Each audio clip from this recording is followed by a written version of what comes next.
Hello, this is Dr. J, and you are watching week 4 for the course Immigration. This week we will be looking at an article, we'll be discussing the book, and we'll be looking at a few individual case studies, particularly with the focus of policing migration, but we also will be talking a lot about push pull factors. I'm going to start off the lecture with a very interesting case study. If we were an in person class, I would be talking about current events with everybody. We'd be having conversations about it on a daily basis.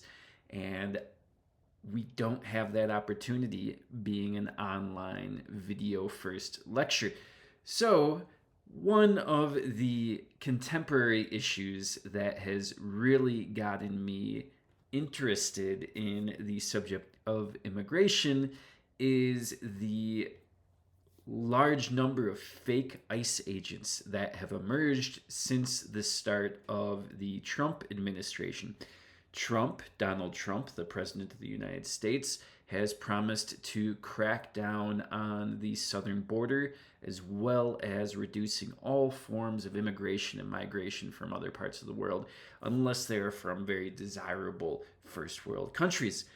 This is a cornerstone of Trump's political base. He gets a lot of votes appealing to mostly rural and suburban white people who do not like illegal immigration, and it's an important issue for them. In reaction to his election, for some reason, there has been a large number of people pretending to be ICE agents in random places. This guy on the screen here was caught in my hometown, New Berlin, Wisconsin, pretending to be an ICE agent. You might not know where New Berlin, Wisconsin is, but it is really far away from any international border. I believe technically it's part of the border region just because it's on a Great Lake and that makes it part of the border region, but there aren't any borders that you can pass within a 5 hour drive or a 6 hour drive. I think you got to go to Windsor, Ontario, right by Detroit to get to a international border. So this guy, genius guy, he is on the side of the road one night removing a deer, wearing full ICE garb. It's fake. He got it all off of Temu or eBay or someplace like that. And he encounters a female police officer in this town called Muskego, right next to New Berlin. Starts chatting up the officer, asks her out. She's like, "No, I don't date people from work, and I got a boyfriend, so thank you. Have a nice life." He shows up in full ICE gear at the Muskego Police Department, and the police department's like, "Who is this guy? This guy can't be an ICE agent." They end up calling Department of Homeland Security, and they said, "Yeah, he's not one of us." A few weeks later, this guy is driving around in New Berlin, the city right next to Muskego, so these are just within 10 minutes of one another, and he sees a New Berlin cop pull someone over. He pulls up behind the New Berlin police officer, gets out, and asks if he needs any help. He says, "I'm bored. I just got off of work doing a nice 12-hour shift with ICE, and I'm going to go and help off duty police officers." Obviously, this rings a whole lot of bells and warning whistles, and so the police look into it and they find out that they have this serial faker, this serial fake police officer, serial ICE agent that's in suburban Wisconsin, 5 miles from any border, pretending to be a ICE agent. So they organize, they find out who he is, and they arrest him. And turns out he's one of dozens of people who have been arrested in the last few months pretending to be ICE agents. And it's a weird thing about our culture. It's a culture of immigration. Talked about the melting pot a little bit last week. This week we can talk about how those people have an ideology of America first and how that ideology can sometimes exist in sort of a fantasy world where they themselves step up to the bat and offer to solve what they see as an immigration crisis in the United States. It's very bizarre, very interesting to think about what is happening, what the mental processes of these individuals faking ICE agents, faking Border Patrol agents are.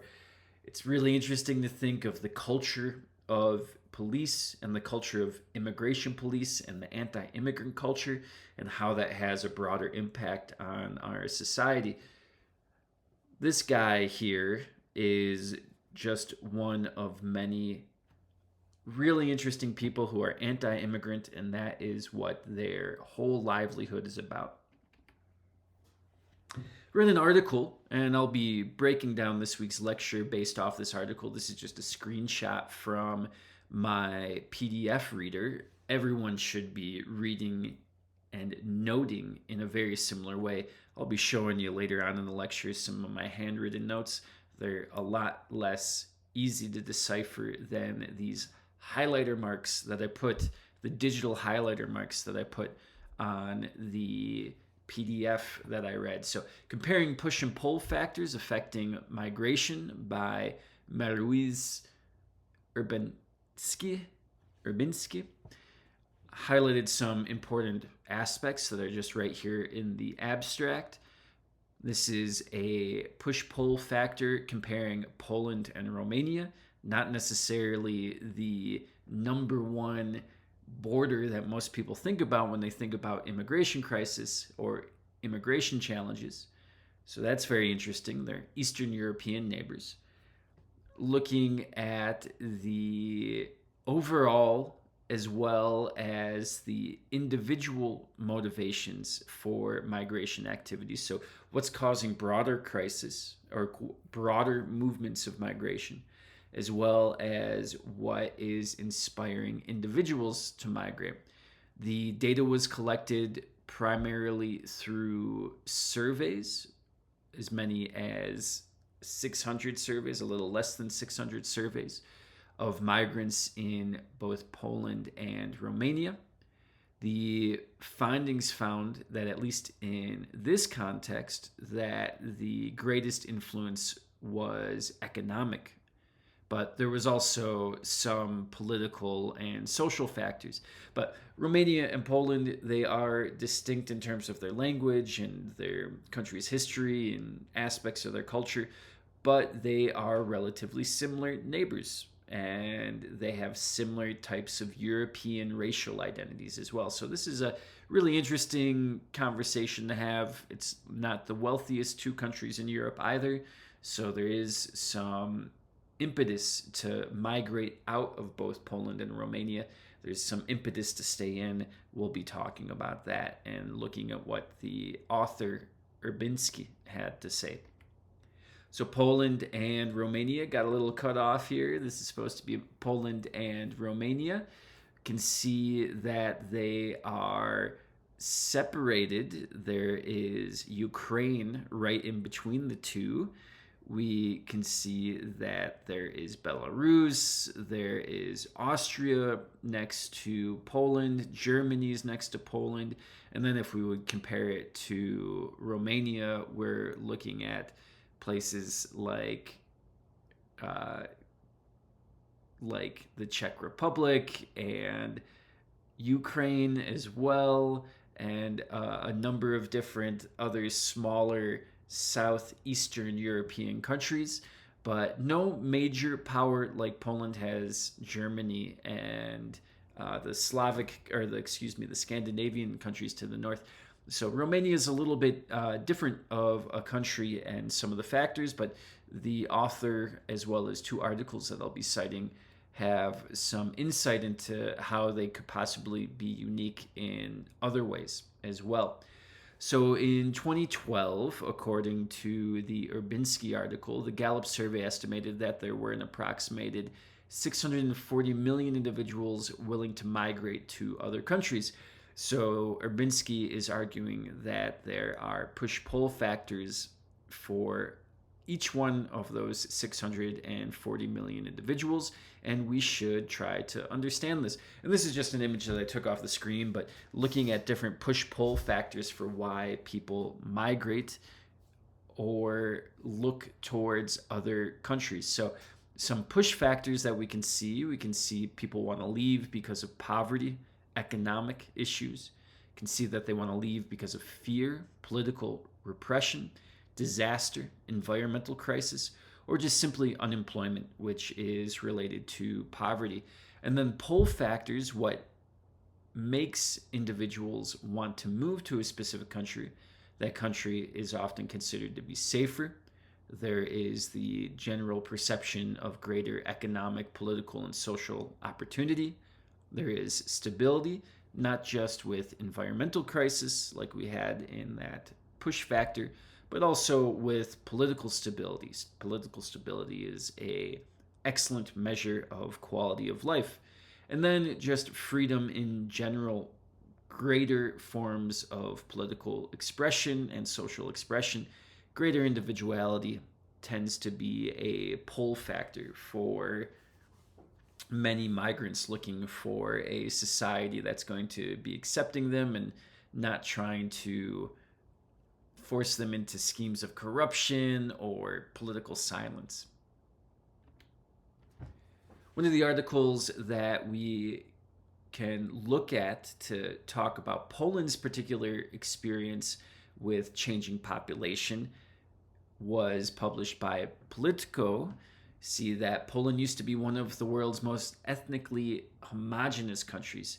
That's no longer the case. Very interesting. So these are just two lines that I pulled from the article. According to estimates, some 2.5 million to 2.8 million immigrants live in Poland, or from 6% to 7% of a population of 37 million. That's a seismic change from the not too distant past after World War II, which saw most Polish Jews murdered by Germany and minorities ethnically cleansed by the Soviets. Ethnic Poles made up over 98% of the population. And I've mentioned a few times in my lecture, my family came to the United States in part from Poland, mostly in the 1910s and 1920s when they came. And they possibly were an ethnic minority, a Roma ethnic minority in Poland, and that might have caused them to come to the States and strip their ethnic identity and assume a Catholic identity that's much more aligned with American whiteness. They would have been, if they were self-identified or identified by the Nazis as Roma, they would have been sent to concentration camps alongside Polish Jews. Same thing with the Soviet era. They most likely would have been sent to re-education camps. As such, there was a mass death of ethnic minorities, and then those ones that stayed during the Soviet era decided to abandon any type of minoritarian identity and assume a broader Polish identity. That, in the early 21st century, has resulted in a rather homogenous white European country. Something the author is saying is changing significantly in the last 20 years. So the big draw is the country's economy. Poland's gross domestic product is 2.4 times larger than it was in 2004. That's a dramatic increase. Imagine people are living twice as good as they were in previous times. The year it joined the European Union, and an astonishing 12 times larger than in 1989, the year communist rule ended. Its GDP is forecasted to grow by 3.6% this year, one of the highest rates in the EU. So if you are an immigrant and you're looking for a place to move, that seems like a really good place, an economic draw. Now, with that ethnic homogeneity, you might see some push factors in terms of democratic expression, in terms of the ability of individuals to freely express themselves and identify as themselves in society if they are not part of the Polish homogeneous norm. Similarly, with Romania, we see some economic uptick that is possibly going to be taking place. You have the EU approving the entrance of Bulgaria and Romania, two distinct countries, of course, but very similar histories in the world, into the Schengen zone. This is the zone that allows for free travel between countries, open borders between countries. It's a pretty significant aspect of the post World War II political European regime. Approval comes after Austria lifted its veto, claiming its demands on tackling illegal immigration had been met. So Austria was very skeptical of these Eastern European countries and their ability to limit the influx of migrants from places like Turkey, where Ai Weiwei was doing his research. The Austrian veto on Romania and Bulgaria membership was in part because of 70,000 interceptions in the year to October last year. Interceptions would be interceptions of illegal immigrants or undocumented migrants, compared with over 4,000 in the same period this year.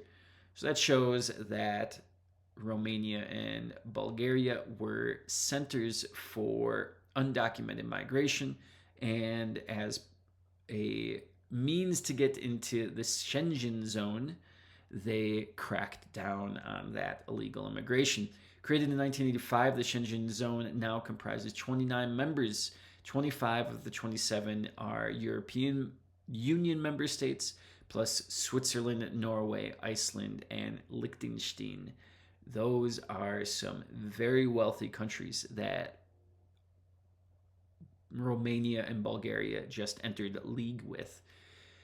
It's the world's biggest area without internal border controls, where more than 400 million people can travel freely inside the zone. So it sounds like the biggest concern of Austria, which is right next door to Romania and Bulgaria, was concerned that there was going to be some pretty porous borders on the outskirts of the Schengen zone. So they didn't want to extend the Schengen zone into the Romania and Bulgarian borders. The moment that they closed that up, Austria thought, okay, they are controlling the border as we would control our own border. Let's do it. Let's get them into the zone. Interesting current process that's going on. Continuing with Urbinsky's article, we can see a greater listing of different push and pull factors. So you have push factors, you have economics, poverty, unemployment, low wages, lack of basic health care and health, high fertility rates, so there's a lot of people being born and not a lot of jobs, lack of basic education, lack of opportunity to go and get that education you need to be wealthy, getting stuck into manual labor jobs. Push factors, social, are discrimination, racial, ethnic, LGBTQIA plus communities. Poor medical care, once again, can be related to social because you don't have access to women's health, access to minority health. Social insecurity, the idea that there is going to be a crisis, a social crisis around your specific identity. Inadequate education systems and population growth. All these look very similar to economic push factors. Similarly, you have political conflicts, corruption, poor governance, human rights abuse, bad governance, so poor governance and bad governance, as well as terrorism. Terrorism and violence is ultimately a political issue. Pull factors, what makes countries look interesting for migrants? Prospects for higher wages, improved living standards, personal development, job opportunities, good welfare standards, so the ability of the state to provide for its most marginalized, as well as labor demands, especially in developed countries. You see natives not wanting to work in the service sector and not wanting to work in poor paying rural jobs or poor paying labor jobs. So that makes an instant labor demand for undocumented immigrants. Family reunification, ethnic homelands, so people moving back to their ethnic homeland, freedom from discrimination, better Medicare or better healthcare, welfare state benefits as well. Once again, social and economic go really hand in hand. And then political safety and security, political freedom to express yourself and participate in the democracy, and a government that is on good legs. This is just another conceptualization of what the author is stating. It's really well backed up with like a lot of interviews and a lot of decent literature, but I think the presentation is a little clumsy at times. But we have here some push and pull factors and how they relate to immigration, and then we can see that the idea of why economic factors relate to immigration is a good argument. So economic factors are significant push factors for migration. And the author goes down and says social factors, political factors, economic, social, and political factors are also criteria for migration as well. This is a breakdown of the survey that the author did. See that Urbinsky interviewed mostly males in Romania, but also a significant number of females. Most were adults, all were adults. Some significant amounts were between 40 and 50 years old. And then their time of stay ranged greatly from 6 months to 5 years, with most staying more than a year, if not more than 2.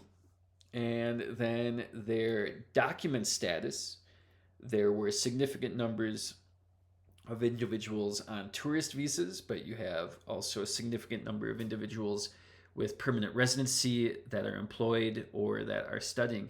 Comparing this to Poland, the numbers look pretty similar. Majority men, also a significant number of women, significant age distribution. Majority of the Polish respondents were in their 30s rather than their 40s.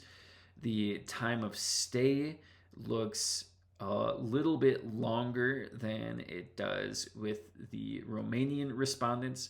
And then we see that there is a similar distribution of what type of status individuals have, with the student status being almost equal, employment status being almost equal, and the tourist and permanent resident status switching with one another. So pretty similar profile for the two sets of respondents, the two immigrant groups between Romania and Poland.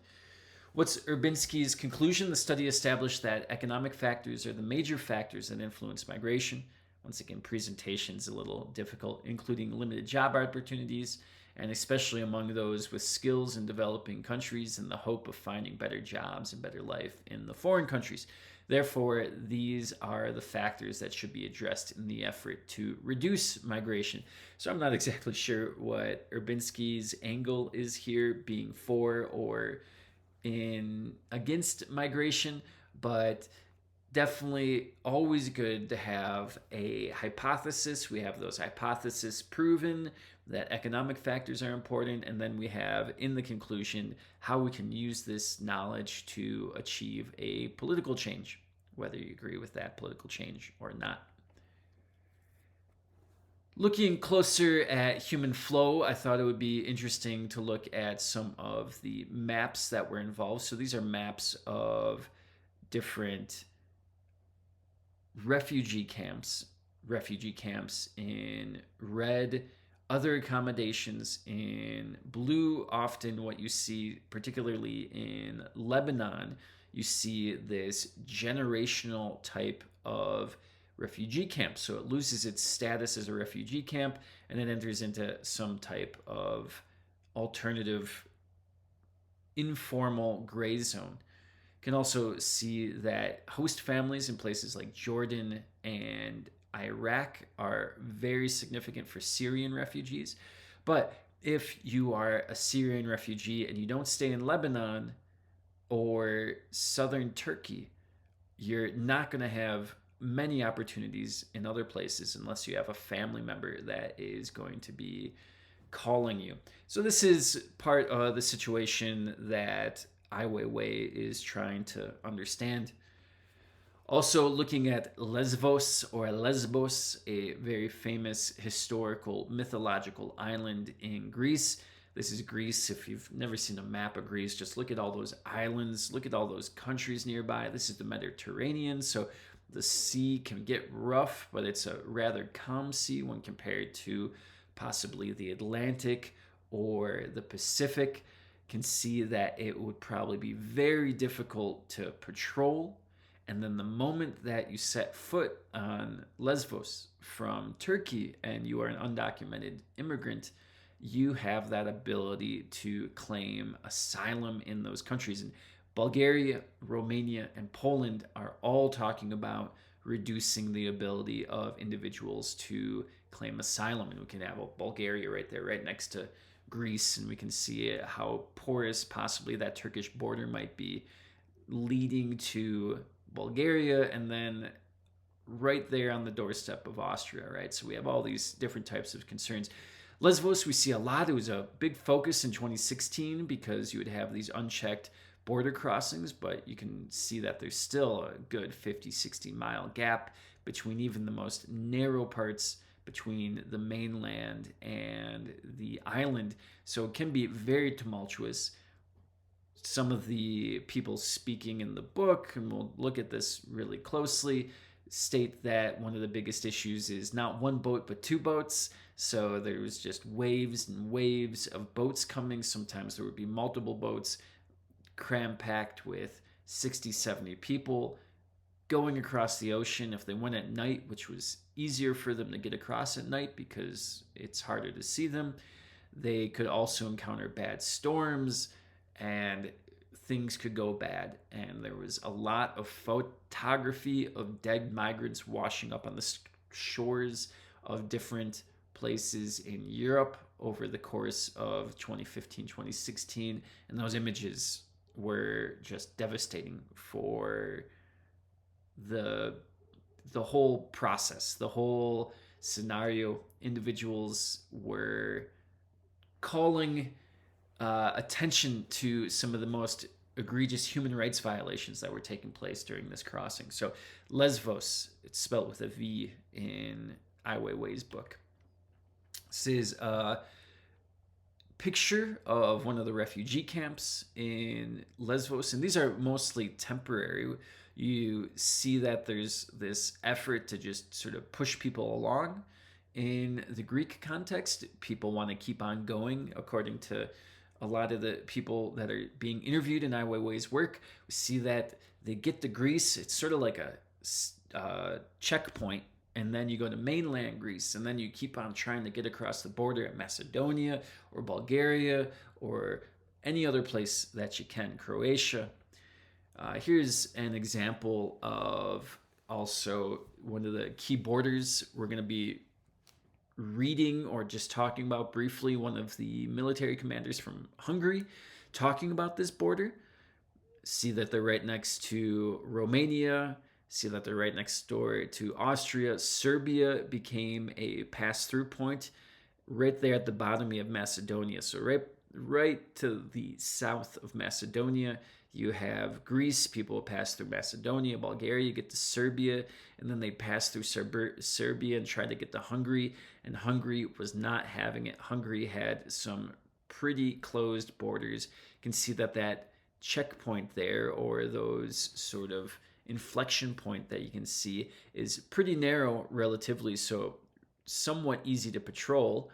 And the Hungarian military said, we're going to step up and we are going to start patrolling this a lot more in 2016.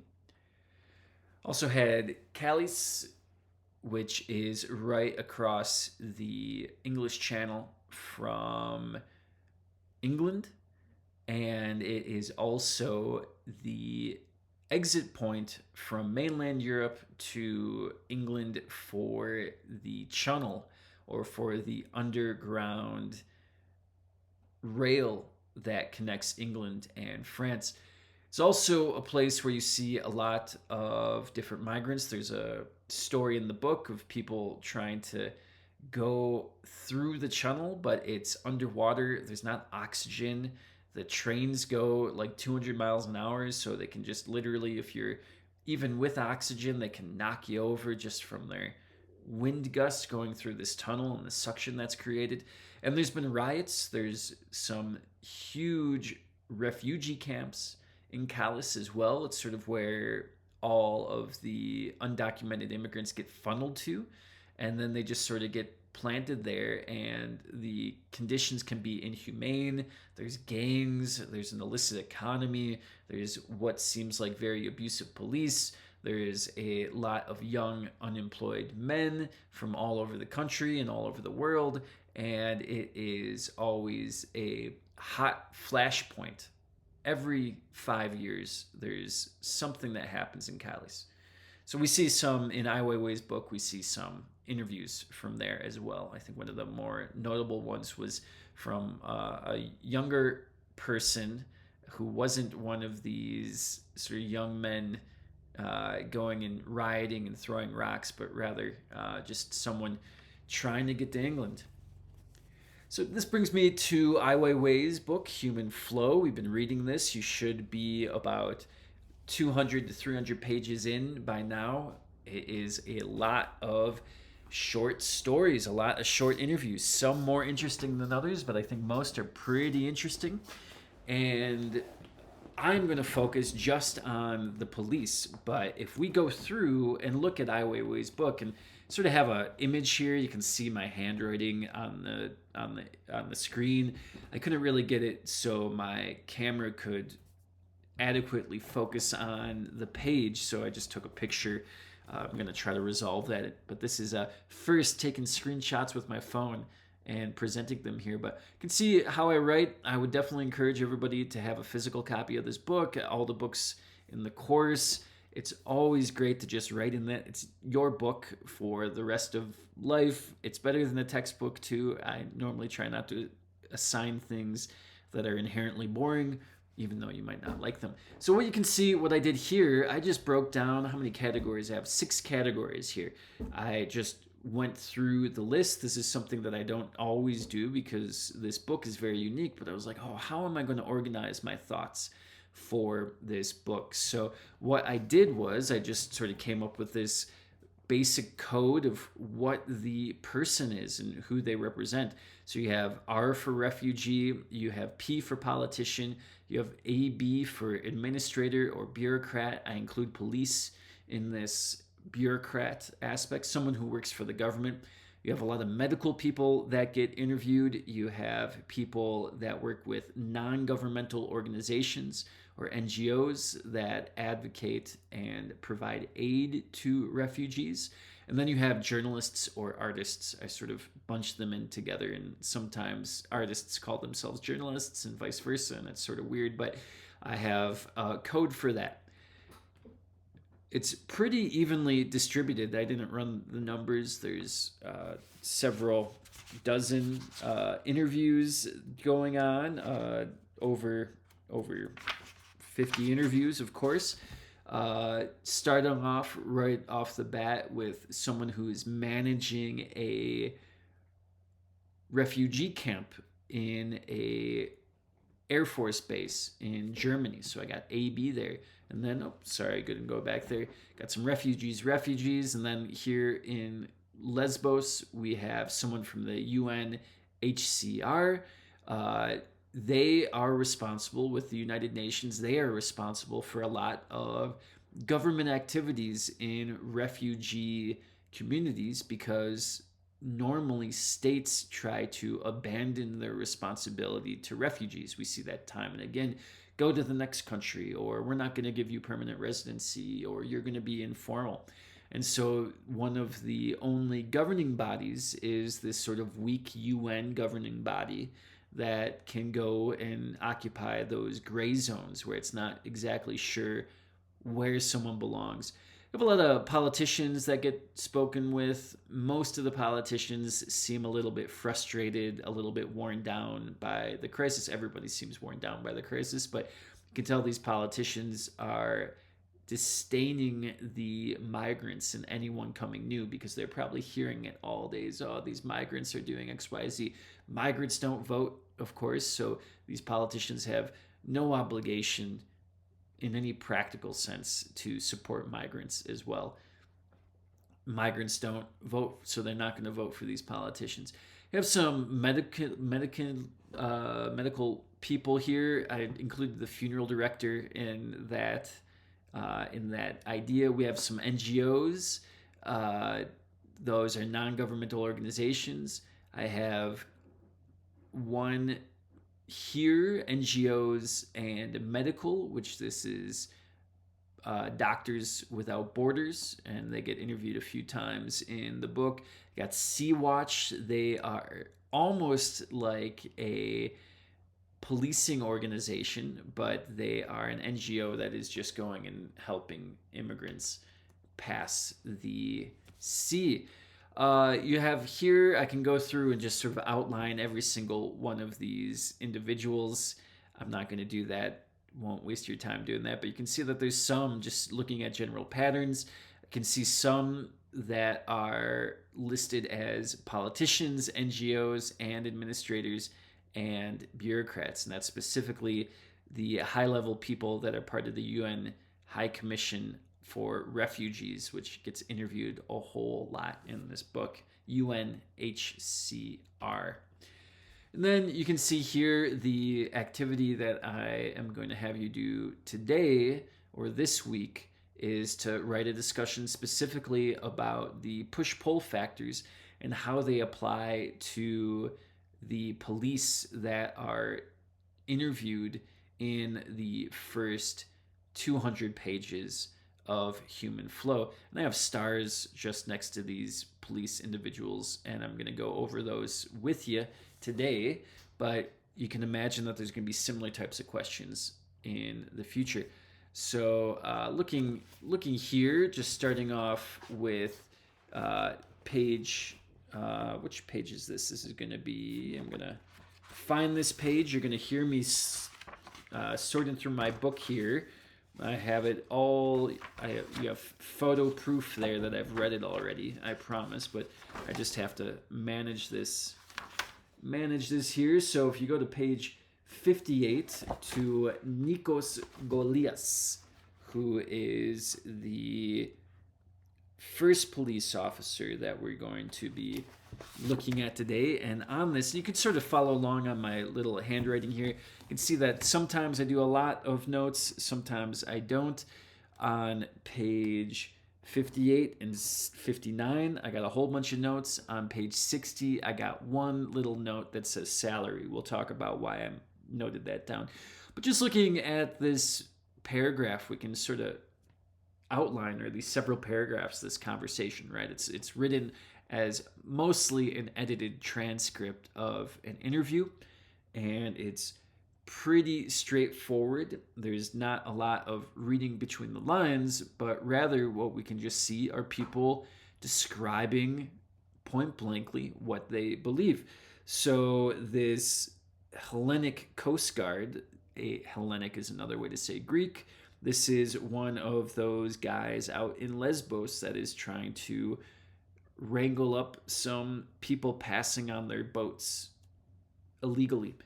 It's a point of honor for him to be part of the Coast Guard to help manage the border. You can look at that conversation about ICE agents, the culture of securing a border, what it means culturally and socially to be that person responsible for guarding the border is pretty interesting.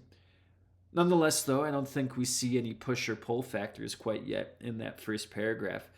Ai Weiwei specifically asking about being a military officer in this context, and the officer returns with some pretty boilerplate statistics looking at humans in a state of panic and danger. That could be possibly one push-pull factor, that there is this mass of people from all over the world shiploads of people, according to this interviewer, Nikos, and they are in a state of panic and danger. So that could be a very basic and broad push factor, but I'd like to see a little bit more clarity. It doesn't sound like he has a lot of clarity at this moment. 500,000 migrants coming over in 2015 alone.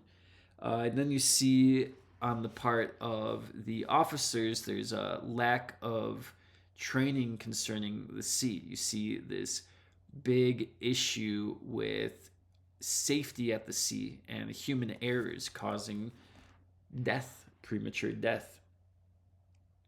This is where you see also at the end of this page more than 2 boats, more danger. I guess that sort of makes sense that there's more of something when there's more of something, but it's interesting to think that they probably can handle 1 boat pretty easily, but if they're just 1 boat and there's 2 boats, all their planning and all their care goes out the window and they just have to sort of scramble.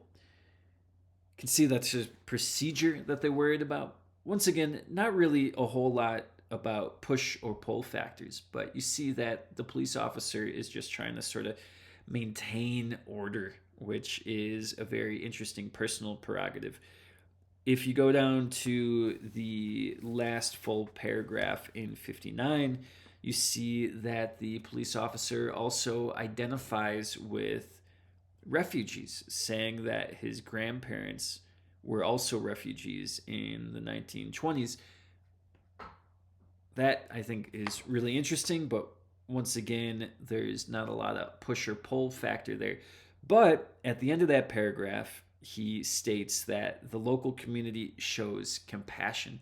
So possibly the Coast Guard is saying we're being targeted. There is a pull factor here because we are so polite. Then you see on page 60, I have that salary thing noted here, and that is the most important thing for most police officers. They are, of course, driven by morals. They're driven by a desire for a better world. But if you take away their pay, they are going to be angry. And if you don't pay them, you don't give them raises, you don't take care of them and give them a high standard of living, that's going to be a central concern. And so now you can think they're not worried about their job. They're worried about what they're taking home with them. That is going to cause a strain on the immigration system. Then you can also see that there is a environment in the Lesbos region that is conducive to picking up people.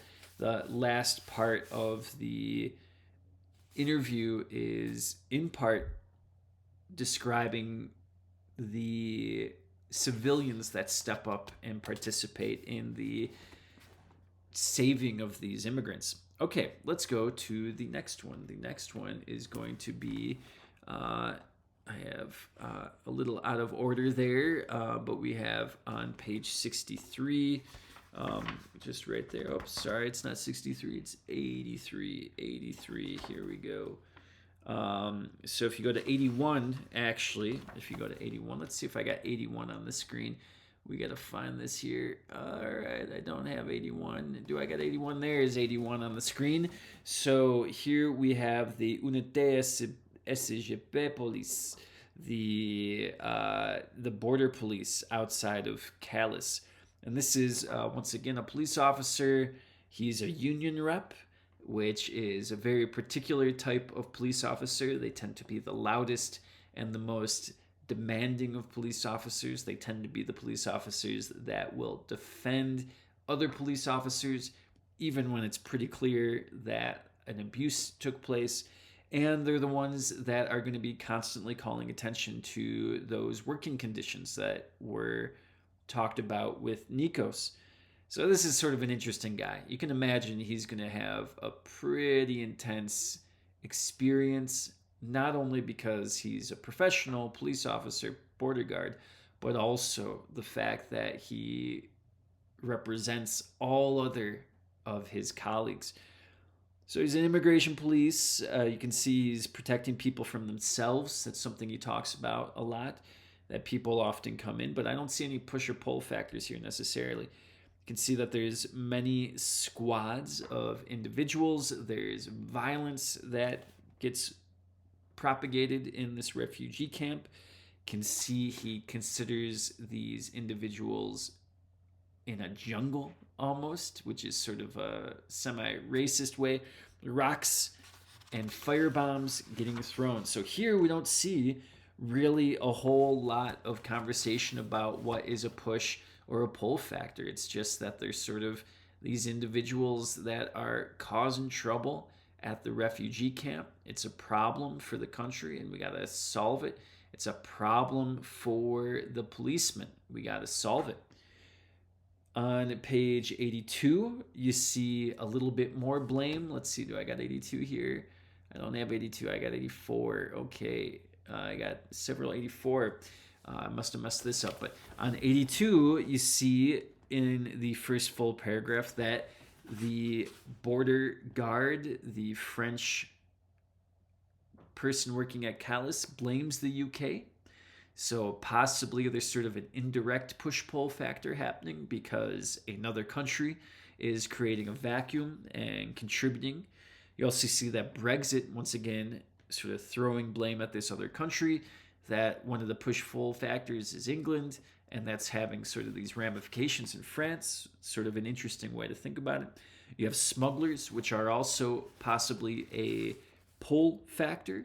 If you have the possibility to do something, if you have the possibility to work with a smuggler, it's going to make it easier for you to go and get smuggled. You also see that there is a passing of the blame. So that might be one of the pull factors. If you go to 83 in that first full paragraph, you see that the person being interviewed says, each European country passes the buck. Meaning, in other words, each European country does not take responsibility and asks other European countries to handle the immigrant crisis. They let the wave of immigrants go through Greece and through Macedonia and through Serbia all the way to Hungary, and that is sort of an issue. Same thing with how they get to France. They just pass through other countries and they end up on the doorstep of the French border police. And once again, you can see on that, let me count that, the second full paragraph in 83, that the police officer thinks that people are very friendly in France, and that is a pull factor. Going to page 84, I just have this small note at the bottom that it, and this is a personal note of my own, that it sounds like it's a matter of practicality financially to solve these issues, that there is a financial solution compared to a humanitarian solution. There needs to be some economic opportunities created where these refugees are coming from, and the humanitarian solution is only the result of people not trying to solve the economic problem. So that's an interesting push-pull factor dynamic that he brings up, and I think you can use that as an excellent source there. So I'm going to go a little bit off script here. If I can see here, if we go to 35 here, let's go to 35, which is on page 132.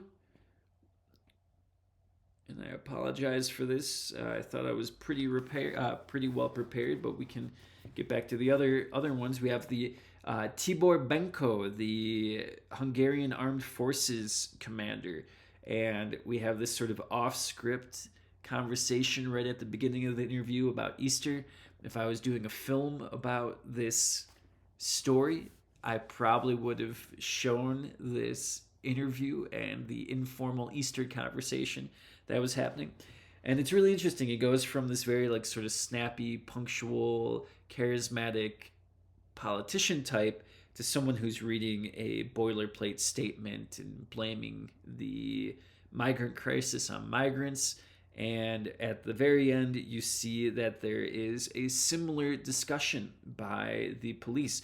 The police don't necessarily see themselves as contributing to the push-pull factor, but just as managers. And at the end, you see that there is this discussion about solving things in Iraq and creating cooperation and creating safe environments back from where these migrants are coming from. And that is going to be a significant push pull factor in how we can solve it. Pretty interesting there. There's one or two more. Let me see if I can just pull those up really quick. So we can look at then 150 is the last one that we can look at. There is one more here. So on 150, we see that we have Zaharola Terzerigotti. Okay, don't quote me on that.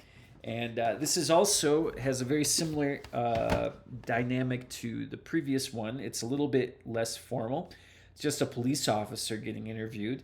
Doesn't sound like he's getting sat down and being treated the luxury service by Ai Weiwei. He's just sort of one of those police officers that are just in the room at the time.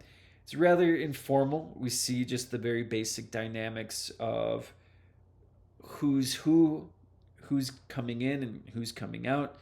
And you can see that the conversation about push-pull factor resorts to talking about economic migrants, particularly from Pakistan, Bangladesh, Algeria, Sri Lanka, and Morocco. So I think just looking at all these different accounts mentioned by Ai Weiwei, you can narrow it down and see what type of particular conversations are taking place. Ai Weiwei, of course, has his own way of asking questions and answering questions.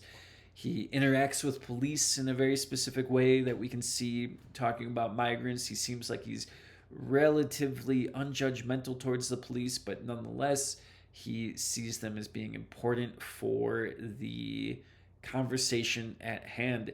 The police, what we see, what gets produced is apprehension to talk about larger problems, focusing principally on the practicality of maintaining a safe environment, maintaining a closed border, and in my opinion, you all might not agree with me, passing the buck on the police responsibility in maintaining or controlling or dictating how the migrant crisis played out.